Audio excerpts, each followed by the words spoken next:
Ikibuloy gikan sa langit. Mi kunsad, minaog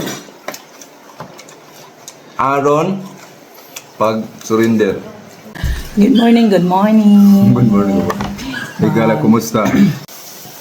Karon, kagahapon. Gahapon ba to? Gahapon ba nadakpan si Kibuloy or wala? Wala mo ginanadakpan si Kibuloy. Si Kibuloy, voluntaryo nga mi-surrender sa ISAF, kanang Intelligence Service for the Armed Forces ng Intelligence Service Armed Forces. Wala siya mi-surrender sa wala siya directly nga mi-surrender sa Philippine National Police kay wala man siya salig sa liderato sa PNP. So, dito siya ni-surrender sa ISAP, sa Intelligence Service sa AFP. Kaya muna, pila ka simana o pila ka adlaw ang PNP, ang 2,000 ka PNP personnel na may control o nagbarikada sa KOGC, sa Kingdom of Jesus Christ premises ni Apollo Kibuloy. Si General Torre, ang kanang hambugay ba nga, general. Pero, hindi po na ito siya mga basol kay nagtuman naman na siya sa sugo ni Marcos at ni Abalos. Pag sila nadakpan dito, nakita na si Kibuloy. Ang ilang kamasangin ko si Kibuloy nagtago dito. Wala. Kibuloy, gikan to sa asat dapita. Gikan sa langit. Kibuloy, gikan sa langit. Mi kunsad, minaog aron pag surrender.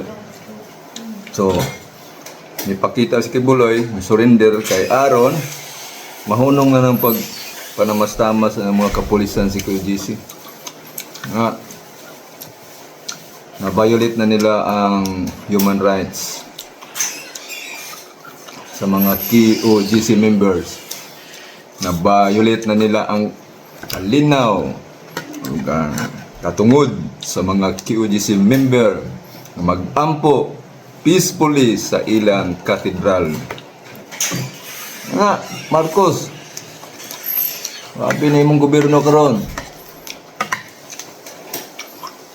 Wala nakamusubay o rolls of law. Iso daw in English.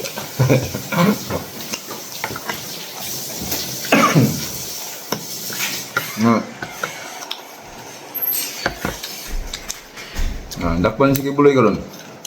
Di surrender na. O karon, kay Kibuloy, bilabol man siguro na ang iyang kaso. Pwede siya mapiyansa. Ambot, bilabol ba na? Parang human trafficking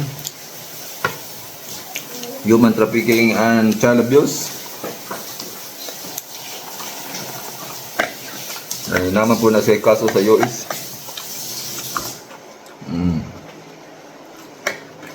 Pero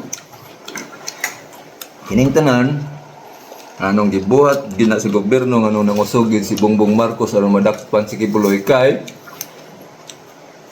aron pod kay mawagtang si Duterte. Ay dili man gid si Kibuloy ana ang ilalang tumong. Kun dili si Duterte pod. Kay usa man guna kasangkapan si Kibuloy nga aron magsabwag og informasyon sa katawhan sa mga reporter ni Duterte kay nagunay daghang radio stations o TV station si Kibuloy. So ilagin ng dakman si Kibuloy ilang wagtangon ng isiminay aron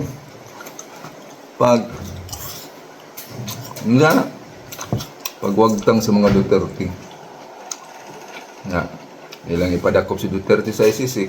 Mamo na yung plano nila kaning gobyerno ni Marcos, uban na ng mga left-leaning lawmakers. Gusto nila wag tangon sa libro sa kasaysayan si PRRD. Oh, maura to mga kaigsunan. Oh, kanunay magaingon kanang pulong nga kanunay isulti ni Rubin Canoy akong sundugon. Ang lungsod nga nasayod ay makahatag og kusog sa demokrasya. Panang lungsod nga mapasagaron may makapukan sa atong kagawasan. Daghang salamat. Happy holiday, Osmeña Day, Cebu. Babayu. Bye-bye.